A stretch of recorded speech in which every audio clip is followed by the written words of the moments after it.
Welcome back to Minotaur Hotel. We will be continuing where we left off, which, if you recall, is right after um, we got the mirrors of Hestia, I think it was called. And obviously, as you can see, Asterion now has a little bit more meat on his bones. But you can see right here that he still is missing his eye, and his left ear is still not completely healed. So if I recall, like, at least that part of the face is not completely healed, but for the most part he is getting there. Maybe one more wine bottle's worth of healing will fix him completely. Wink wink.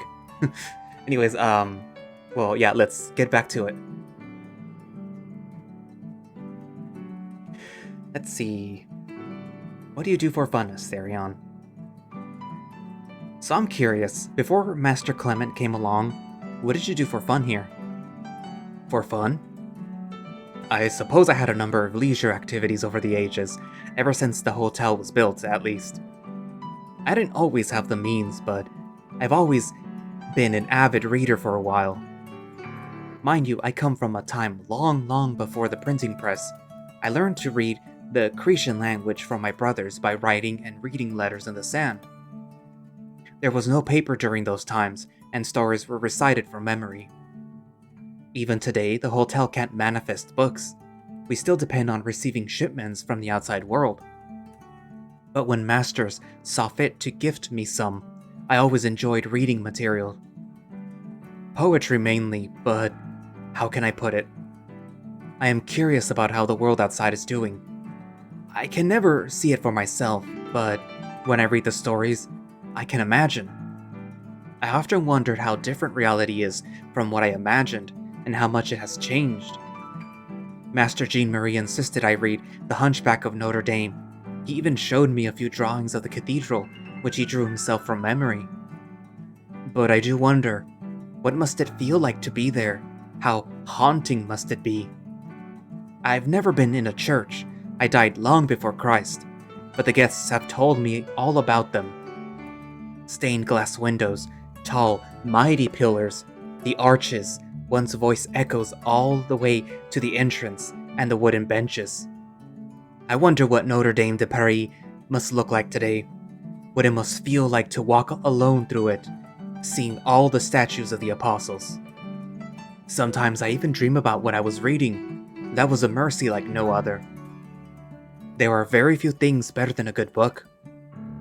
Although that hardly counts as my main pastime, since books have always been so scarce. My lyre has been my dear friend for centuries now. Master can guess that I must be awfully rusty after all those years locked away. Still, as soon as I've brushed up on my skills and tuned it, it would be a pleasure to play it for Master. As I said, I also enjoy spending time with guests. Who doesn't like being around friends? But I suppose for me it's different. It makes me feel normal as a Minotaur can be, which isn't much. I didn't always tell them about my past. The Master is entitled to know, of course, and few of them were informed, but only those I chose. More often than not, I didn't want them to know. It only got in the way. It was already difficult enough making friends, and it opened a series of questions I'd rather not answer every day. Asterion bites his lip and sighs. There is one thing I greatly enjoy, but it hardly counts as a leisure activity, and I wouldn't want to bother Master by rambling on. I'm gonna pry for information. Go on. What is it? Well, if Master truly wishes to know, a few masters who inherited the hotel had children of their own.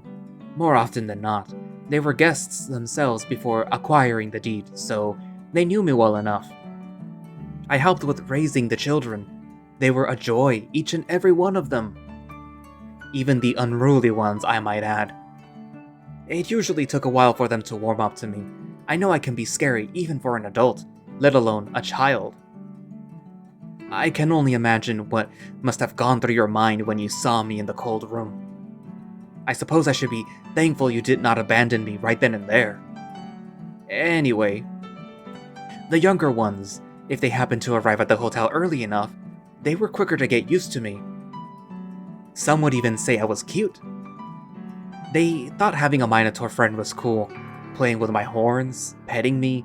I'd even give them rides on my back. I was the fun babysitter, you could say. A handful of them even grew up to become masters themselves, inheriting the deed from their parents.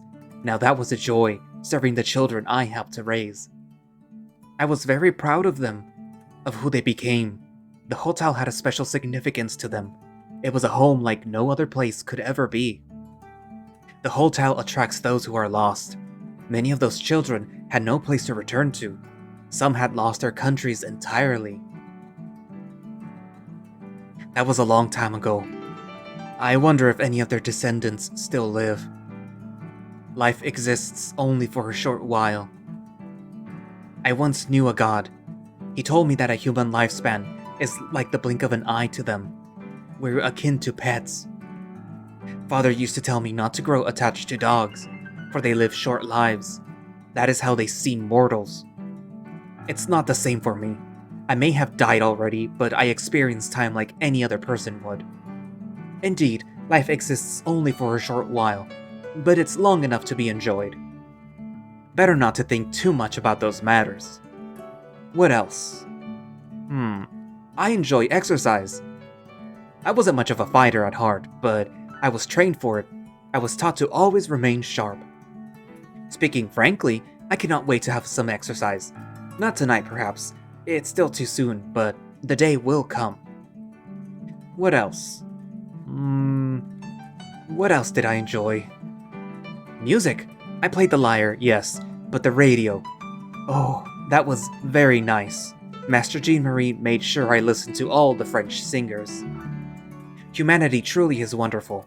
The gods and the mystical creatures, they are all set in stone and hardly ever changing. They were made to be eternal. But humans changed so much, and I'm glad to at least be half human. I dearly enjoyed the inventions humankind have come up with over the centuries. I cannot wait to learn all about what's changed. Anything else Master would like to know? What was your life in Crete? Life back in Crete? Now that...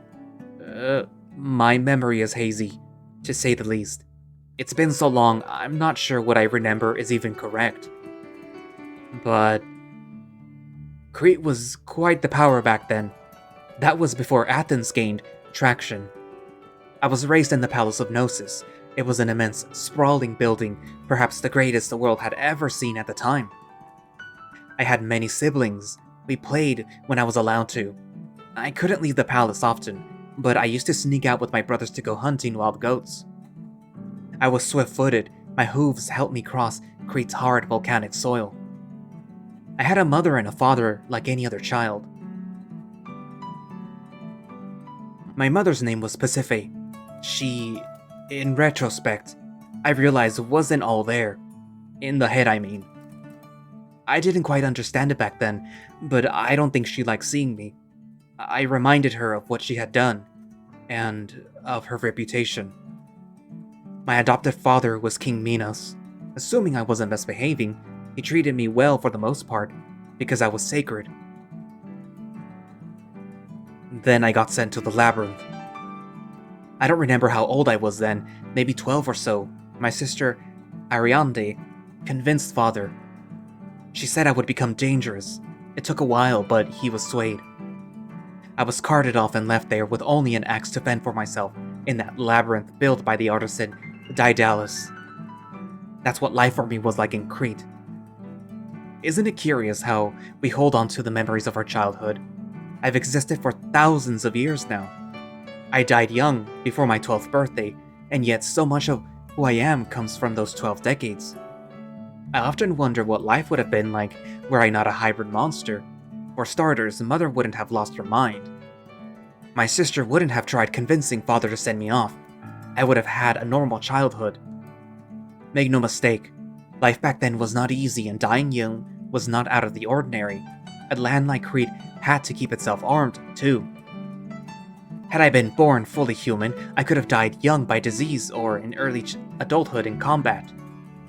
Still, that would have been preferable to what I went through. Had I not been sent off to the labyrinth, the gods would not have sentenced me for my cowardice. I'd still be in Hades, in the Asphodel Meadows where I was supposed to be. Hades. Perhaps Master wished for me to tell happy memories of Crete. I do have a few, quite a few, but I have more from Hades. I was welcome there, as all souls are, of course. I was no hero and would never see the Elysium Fields. That's where heroes went to. But the Asphodel Meadows, where regular souls were sentenced to, was quite pleasant. I even had a job there. The god of the underworld picked me to take part in the border patrol. It was a simple enough duty, patrolling the frontier to catch souls attempting to escape. I shared housing with a cousin. I never even knew I had a cousin until then. His name was Gurion, and we had a lot in common. The god of the underworld, Lord Hades himself, took a liking to me. We'd often trained together and he taught me the underworld's fighting style. Asterion looks down to the counter and drums his finger on it, lost in thought.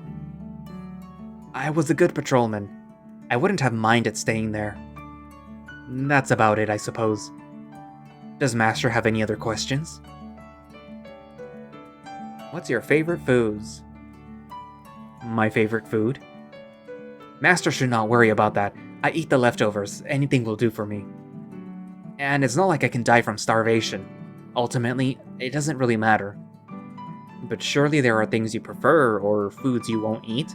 Any allergies? Well, if Master truly wishes to know, I don't. I'd rather not eat beef. I have not for thousands of years now. It would be cannibalism. So it's usually poultry and fish for me, or... Well, I did hunt wild goats with my brothers back in Crete. I like it a lot. It's one of my favorite foods by far. I didn't get to eat meat often when I was a child. It was a luxury of sorts, and the shipments to the labyrinth rarely had any. It would rot on the way, so they didn't even try. Goats aside, for the longest time oats were the best I could get. Even today, I have a liking for porridge. And I have a sweet tooth. I always liked fruit and honey, even as a kid, but back in the 1940s, there were so many options. Master Jean-Marie insisted from the start of his mandate that we needed French pastries daily. Traditional baguettes, croissants, and pain au chocolat for breakfast with jam, macarons every Sunday, and tarts after lunch. Making a traditional baguette is no simple matter. I spent many months trying to make a single one which pleased his palate. He allowed me to eat the leftovers every once in a while. Just the thought makes me salivate. I'm so glad. He doesn't finish the thought. Asterion keeps his eyes fixed on you, his ears and tail flicking lazily. Is there anything else you wish to know, Master? You need only ask.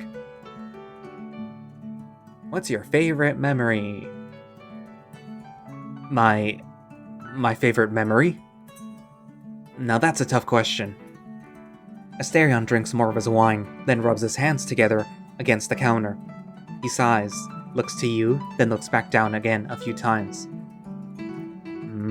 Very hard question, but I think I know. There was a master, Sir Bernard. He was the labyrinth's lord for a few decades, then passed it down to his son, Sir Robert. When Sir Bernard was on his deathbed, his son transferred ownership of the hotel back to him for a day. As the hotel's returning master, Sir Bernard wrote and signed a contract. Except it was just a letter to me, thanking me for everything. Sir Robert took over again, of course, and he prepared me something too. I had helped raise them, you see, and he gathered all of his children's drawings of me and signed them as a contract as well. Contracts are everlasting unless explicitly revoked, so they're contracts what last forever. They cannot be burned or torn apart. Nothing will destroy them. That is my dearest memory, Robert and Bernard's gifts to me.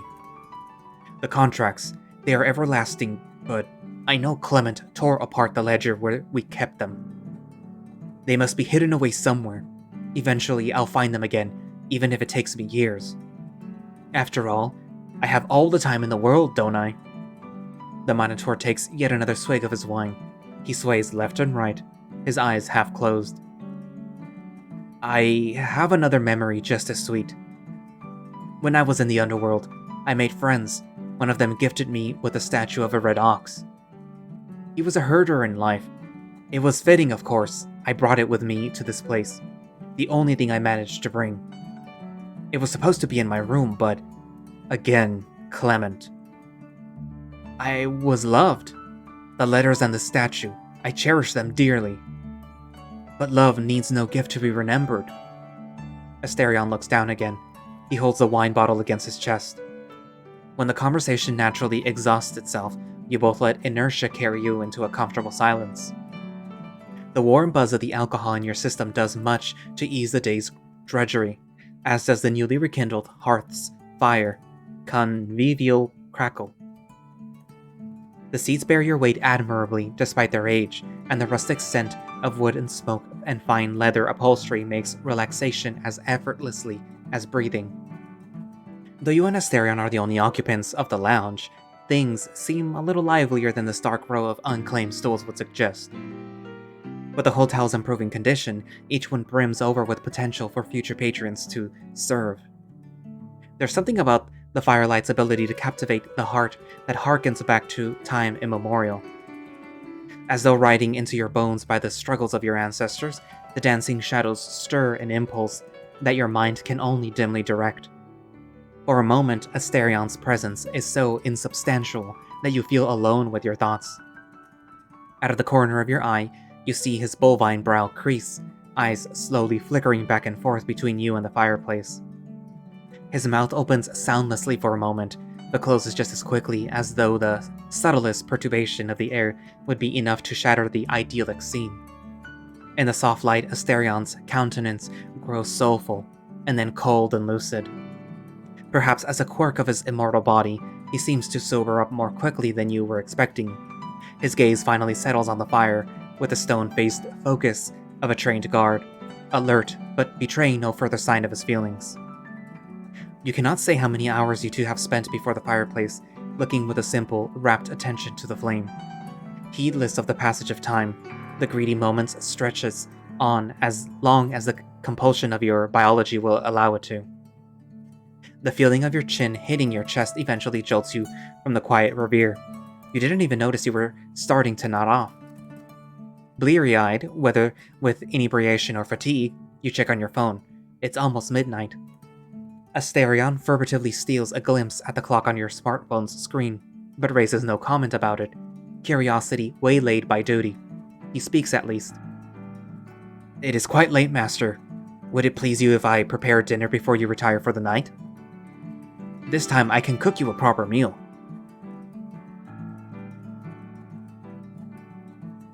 You can see no reason to refuse Asterion's offer. The walk back to your quarters is blessedly brief, and you quickly take a seat on the couch and make ready for your evening meal. While your Minotaur manservant prepares you dinner, there is little to do except lounge on the couch and savor the smells that waft from your private kitchen. You continue to lapse in and out of consciousness ever so often, torn between the gnawing hunger in your belly and the sudden weight of your eyelids. Asterion presents you with your food in short order, bringing a tray of ham steak and mashed potatoes to the couch to spare you the need to walk to the table. To your tipsy, sleep-fogged brain, it seems a veritable feast. You tear into it with gusto of a starving man. As you sit up and start to eat, Asterion seems faintly content to see you enjoying his cooking. But old habits die hard nonetheless.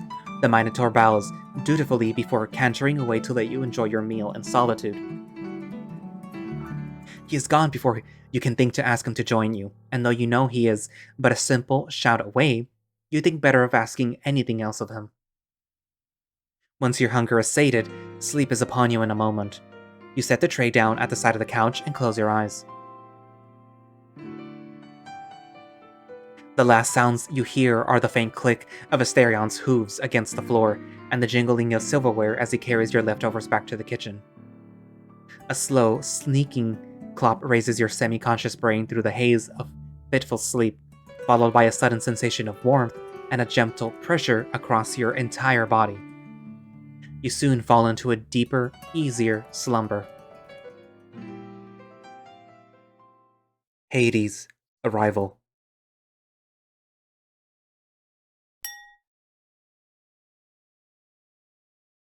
The doorknob clicks behind Asterion. His smile persists as he holds onto the warmth from this night. The Minotaur's cheeks hurt from smiling, an unfamiliar sensation after the decades locked away. His throat too is sore from talking. Whatever he tries to say only comes as a raspy croak now. His recovering body surprises him at times. How it doesn't hurt to move anymore, how quick he is, even at a slow pace. This renewing strength surprises him. He had a difficult time handling the fragile glasses and small, delicate tools back in the lounge. Similarly, closing the door without slamming it behind him just now was tricky. And yet, now he is alone in his room. There is silence. And a silence like this, after any night when one's cheeks end up hurting from smiling, is as oppressive as being whisked away from paradise. Silence can be unforgivable. The master's voice and breathing, the slight shift in furniture as he moved around the room, the sounds of his own hoof steps, it's all gone. There are no eyes watching him, nothing to say or do in the barren bedroom.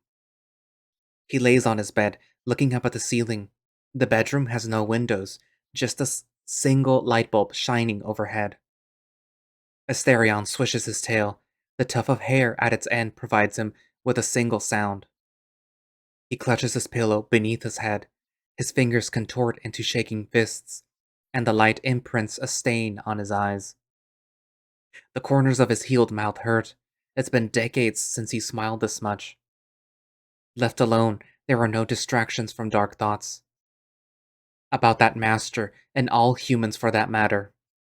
Humanity is a sentence by itself, he thinks, to only be half human and to be ruled over by those I'll never be like. The Minotaur wonders how large is the gap that keeps men from going wild. It is easy to show goodness at first, like Clement did, but eventually they grow bored. And bored men are dangerous indeed. How long will it take for the master to learn? The Minotaur wonders. It usually starts simple enough at first. He becomes their plaything, a doll. But it won't stop there. Humans seek new thrills often.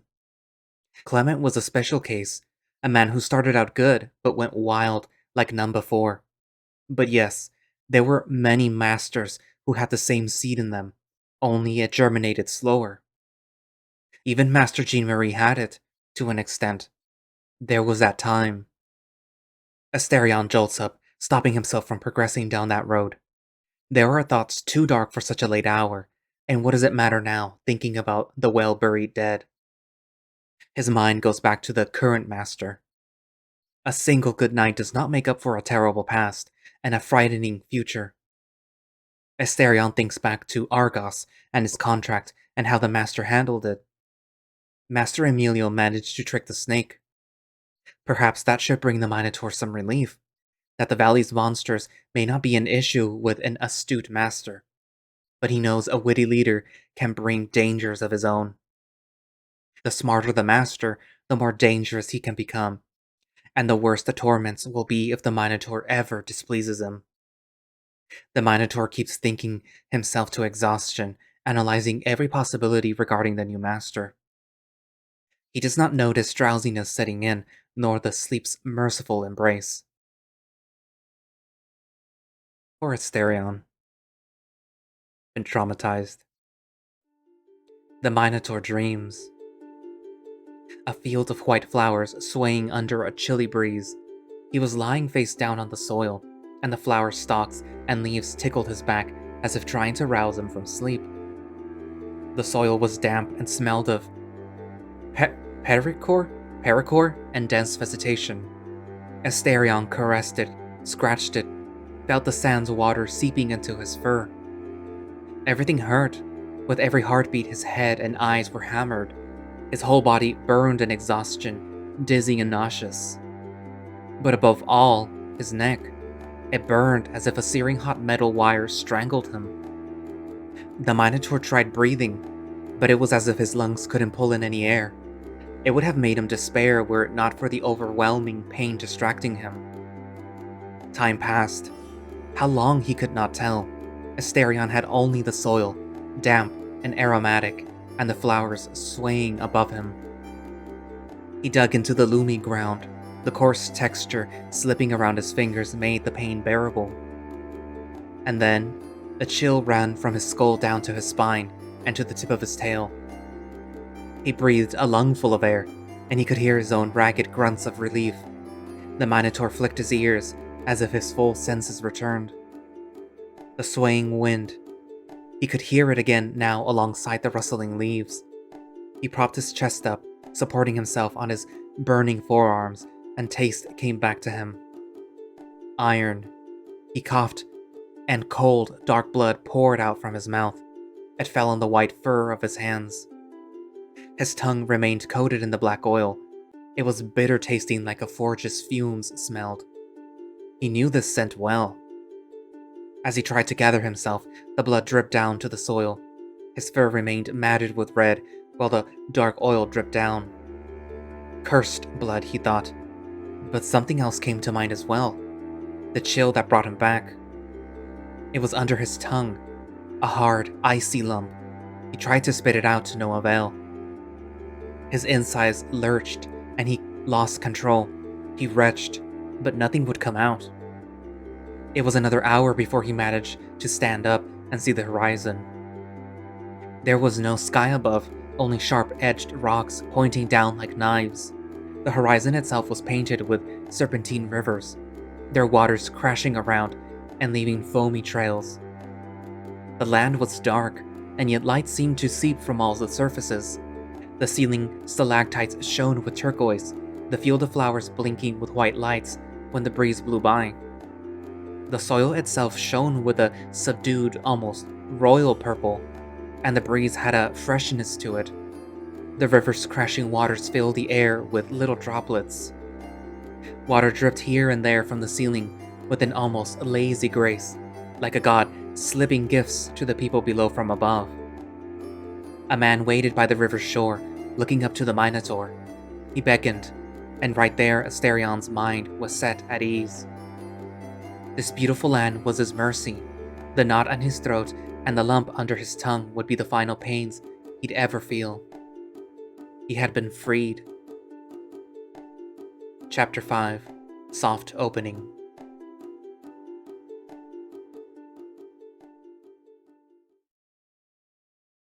You wake up to the sound of Asterion's hooves clicking on the wooden floor right behind you. Good morning, Master. I am sorry for the noise. It was not my intention to wake you. Snuggled up on the couch with a blanket, it's easy to ignore the Minotaur's words. Were it not for the sunlight shining directly on your eyes and the smell of breakfast, you would have fallen back to sleep. You peel yourself away from the blanket's warmth. You give Asterion a dopey smile as you step up and neatly fold the blanket before leaving it on the couch. I slept very well. Thank you, Asterion. Oh, that is a relief. Well, I went ahead and made breakfast for you. At times, it is easy to forget how exceptional are the circumstances you find yourself in. Waiting for breakfast is such a mundane thing, but all it takes is a glimpse of Asterion for the facade of normalcy to fall. It is easy to find Asterion's quick healing jarring, more so than the hotel itself. He already stretches the clothes that seemed too big yesterday.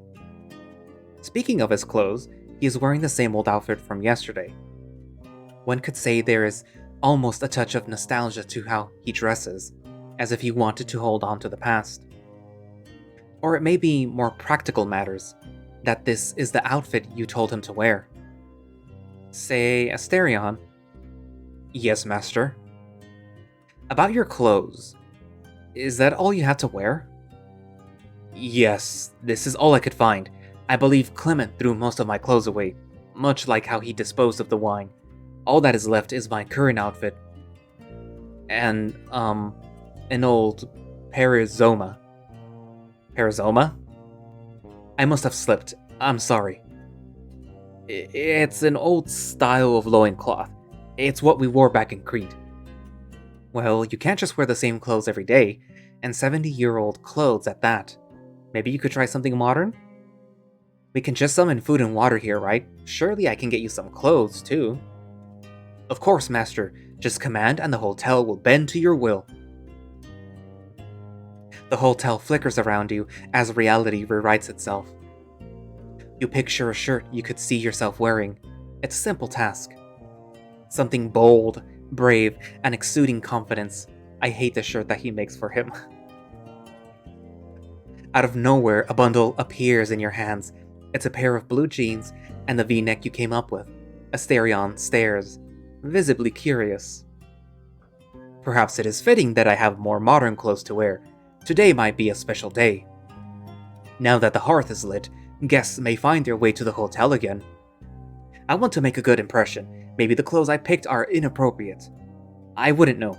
It has been a long time after all. Something about the way you conduct yourself, Master. You strike me as quite secure in your attitude and decision-making, a firm person.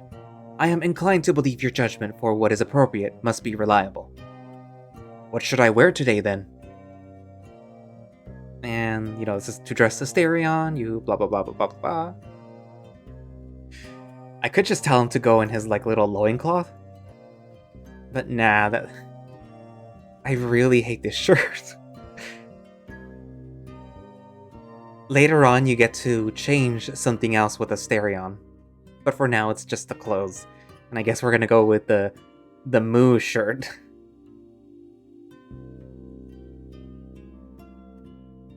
Asterion seems curious about his new clothes. He looks at the pattern on the shirt, runs his hands through the fabric of the blue jeans, and adjusts his tail to peek through a hole below the belt. I've seen this fabric before. Let me think. I believe I saw it on a miner from America. He had lost his home after the Wall Street crash and found his way here. His pants seemed sturdier despite being worn from work. Is this fabric common nowadays, Master? Yes, very much. Pretty much everyone has at least one pair of jeans now. Now, isn't that a funny turn of events? I remember those garments were looked down upon back then. It's always amusing when working-class clothes becomes fashionable, even among aristocrats. I've seen it happen a few times. Asterion takes a moment to look at his shirt. Are bold colors back into fashion now? They used to be in vogue about a decade before I was locked up, but the Depression and war made them too costly for most. There was this young woman who found her way to the hotel. She had an aristocratic grace, you see. The way she walked, her manners, how she addressed those around her. Very polite, but also humbled. The First World War had destroyed her family's wealth. She arrived only with the clothes on her back. When she arrived, I arranged for her to have adequate clothing. It wasn't much, really. A simple dress. She asked that it be yellow, a very bright tone. That is all. It meant the world to her, that tiny sliver of color. Such a small thing. I think it was a piece of her that was missing. That was quite common back then. The First World War took a toll on so many. And a bright yellow dress is what made her feel like herself again. Some people would call bright pink loud and tacky nowadays, but you can pull off a sack of potatoes if you have the confidence. I agree. If we get guests today, I expect this won't look intimidating for them. You've made a fine choice, Master. Now that matter is settled, I shall interrupt your breakfast no more, Master. You begin your meal. Asterion sits at the other end of the table, occasionally inspecting his appearance. When you look up from your plate, you catch him grooming his fur here and there. Once you are done, Asterion bows and takes your plate. As he carries it to the kitchen, you see him pick at some of the scraps and eats them. Poor guy. A short while later, he returns. Do I have the Master's permission to go down and inspect the hearth? I want to make sure everything in the hotel is working properly. Sure, I can go with you. Really? Yes, I mean, if we're having guests, maybe I should help with the inspections, see where everything is and all. Very well. Please, follow me.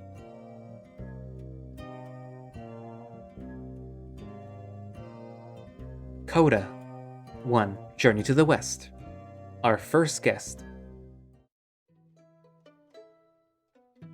The light plays through the verdant leaves above, casting flickering shadows along the forest path. To either side, trees sway in the light breeze, whispering their secrets to each other and the traveler passing under their mighty burrows.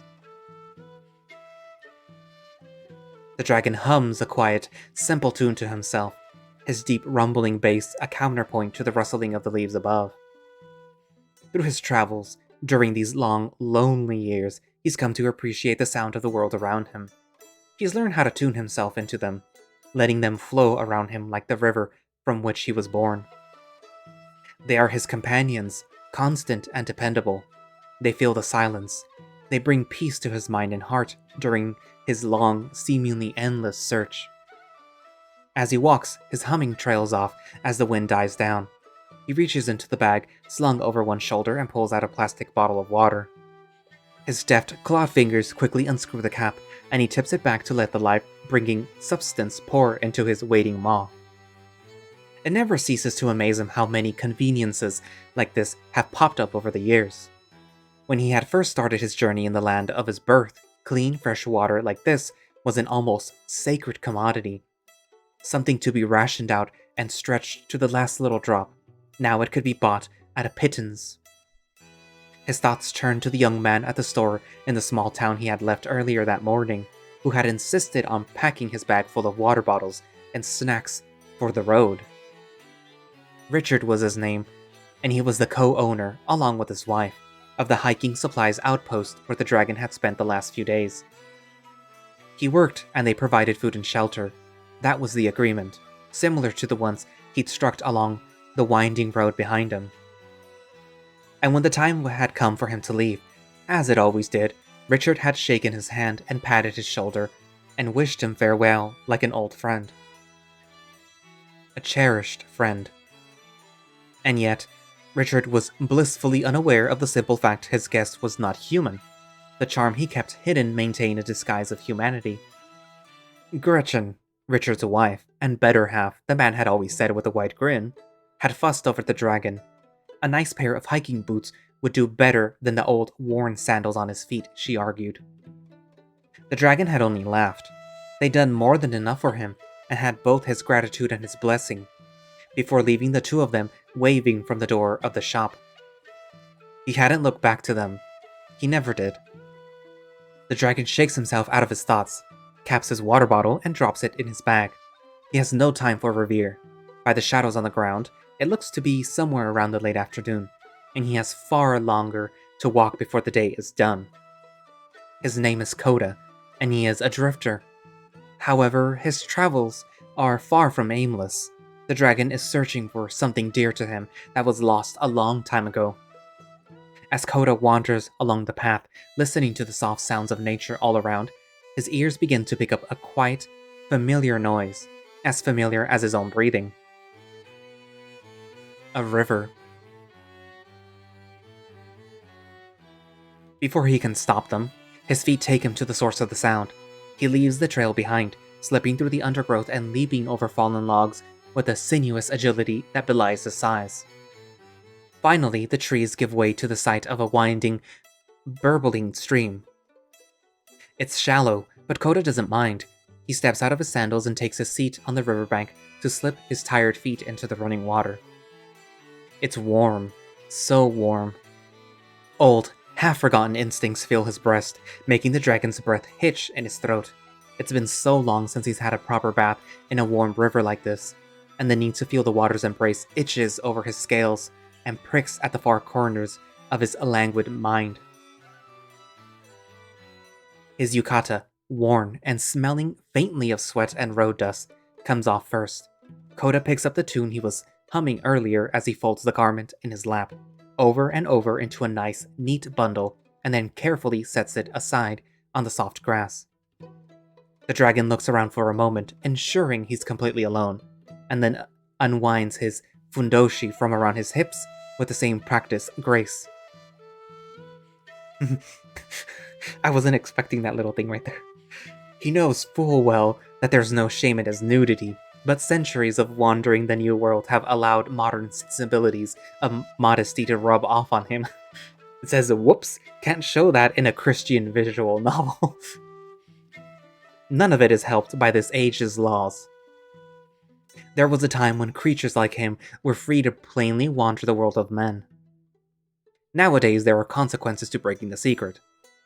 Kota can't help a quick, shameful thrill down his spine as he bares himself, even with no one else around to see him. Nonetheless, he keeps his clothes nearby, so he's within the charm's range. With a soft grunt and a half-hop, the dragon slips into the warm, flowing waters of the river. Ah!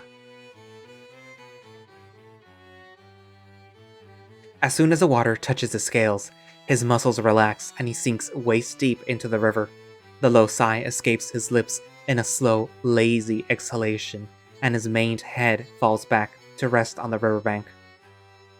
He hadn't realized how bone-deep wary he'd become, but now, with the rushing waters caressing and embracing him, peace stills his mind for the first time in centuries.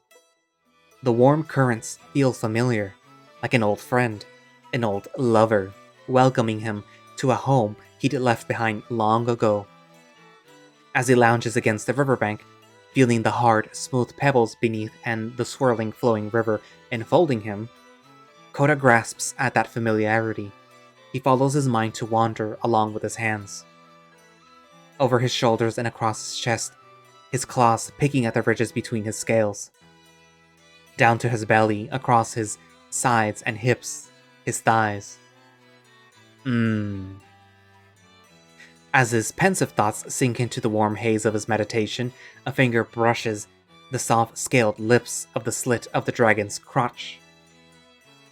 As it slips inside, teasing the sensitive inner flesh, that finger becomes someone else's, someone from long ago. He can almost feel their breath on his ear, hear the low rumble of their purring voice. Kota's heart flutters along with his eyelids as the fingertip within him brushes against a spot that makes his toes curl and his breath hitch in his throat. The slow, gentle caress of the river waters of his home isn't the only thing the dragon had longed for all these years. He can feel the flesh within, the hidden length of his manhood stirring at his thoughts, the desire, the need. With a long sigh, Kota reluctantly draws his finger out of himself and moves his hand back to his stomach. He rubs over his body, up his chest to his neck. A half-remembered poem flickers through the dragon's mind as his hands scrub away the dust and sweat of his journey. I like to wash the dust of this world in the droplets of dew. With dewdrops dripping, I wish somehow I could wash this perishing world. His breath gusts out of his nostrils as his hands fall to his sides. The river takes over, stroking his scales and limbs with its current. Its comfort a pale echo of what the dragon longs for. Won't you come and see loneliness?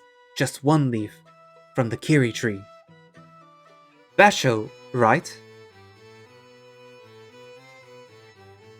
Kota's eyes snap open as his head turns. He didn't hear anyone approach, and yet there stands a man by the tree line.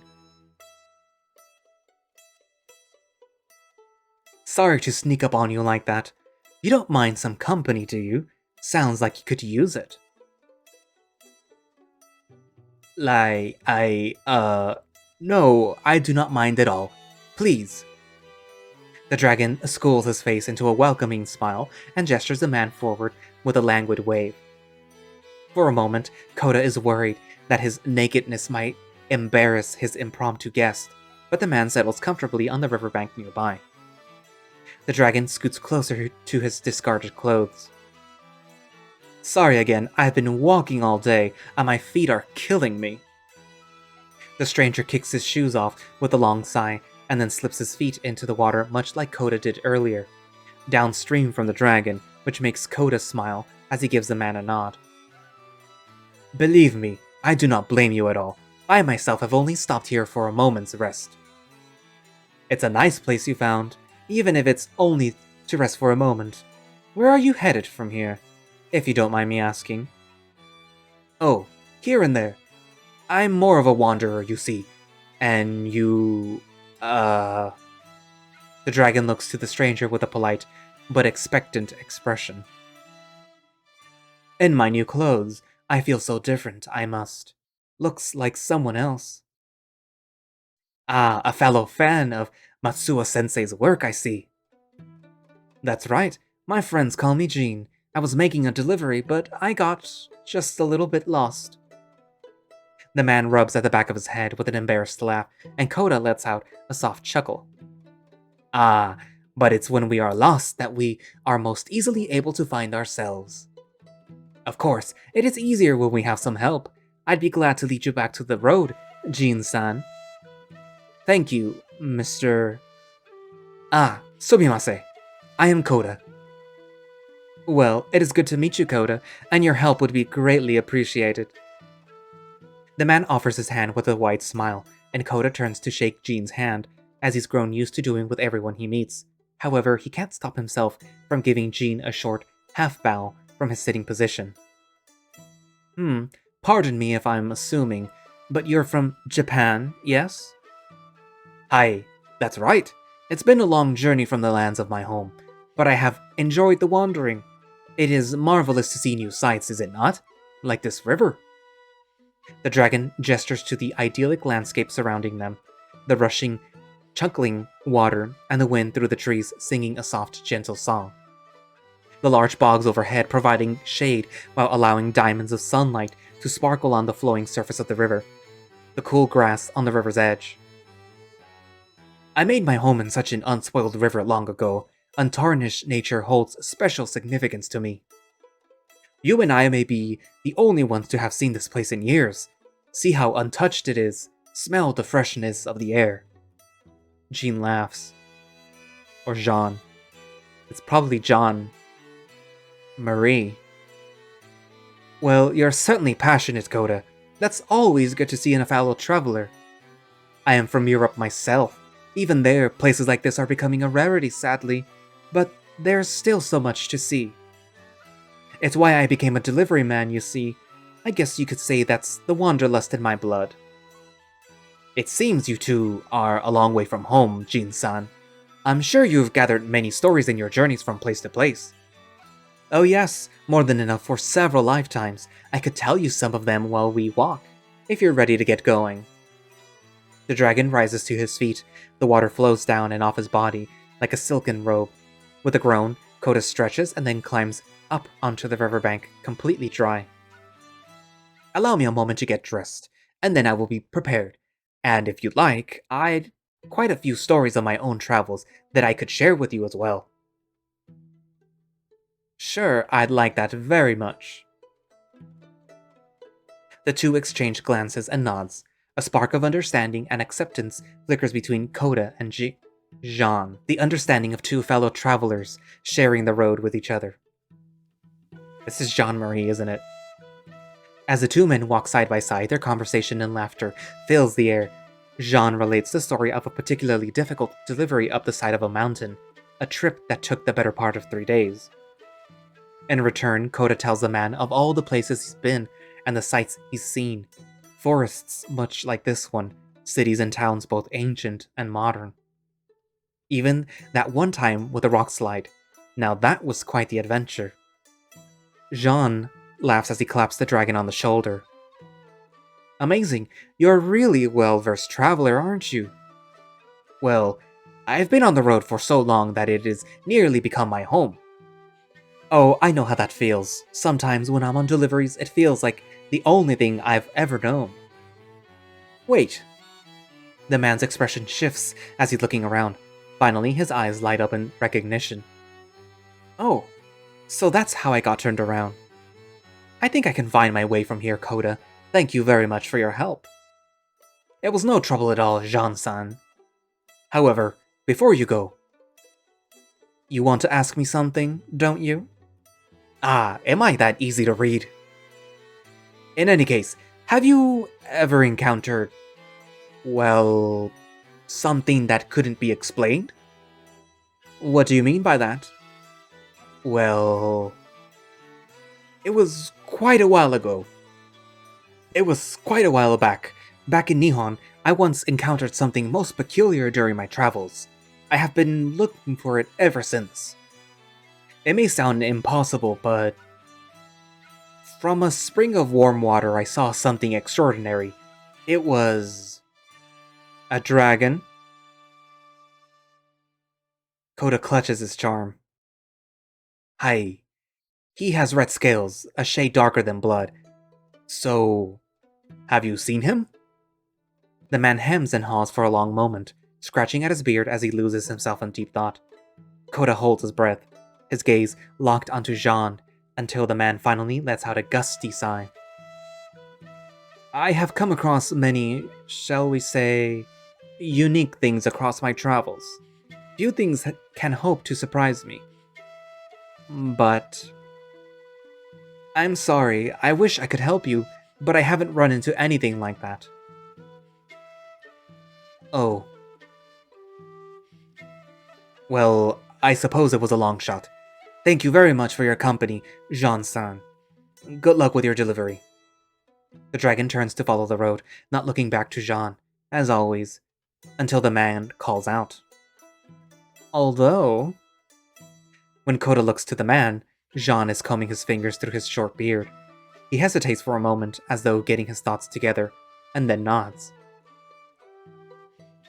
Yeah, it should be around here somewhere. What should? Oh, sorry, my friend. There's a hotel around these parts that just recently reopened, and I was wondering if you wouldn't be able to find what you're looking for there. Uh, a hotel? Yes, I've heard quite a few stories about that place. Supposedly, it used to be the gathering place for an assortment of unique individuals and things. I'm sure there are a few travelers there already. People like you and me who are wandering around from place to place. I might not know where this thing you're looking for is, but maybe one of them will. Kota considers the man's words. They ring true, and it would at least be a start. A better one than he's had in at least a century. Well, I will not know until I try, will I? Arigato gozaimasu, Jean-san. The dragon gives Jean a low bow, and the man laughs and waves the gesture away. It's the least I can do for a fellow traveler. Good luck, Kota, and I hope that you find what you are looking for.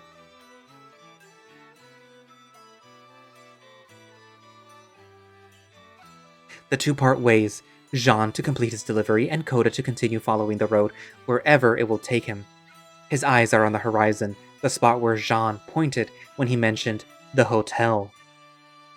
Perhaps there is someone there who will be able to help him. Someone who can give him some kind of lead or point him in the right direction to find what he's been seeking.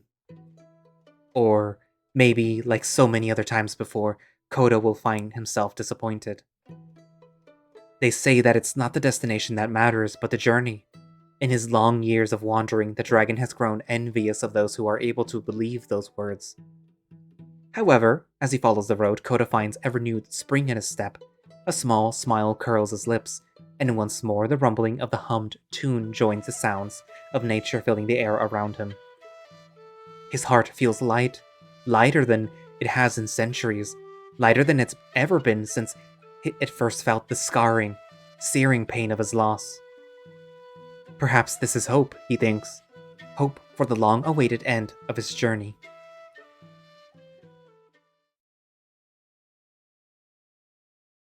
And I'm gonna leave it there for today, because, yeah, again, trying to keep these episodes small. So yeah, we saw that Asterion is very traumatized by what happened to him in his past. He has a very hard time believing that his new master, which, would be me, is, gonna be altruistic in his, in what he does. He is just waiting for the other shoe to drop where they're going to basically be mean and evil to him. And that's kind of sad. But I mean, uh, he can't expect more. But yeah, poor guy. I feel for him. I don't want to be mean to him. And I'm not going to be mean to him. I'm going to avoid being mean to him as much as possible.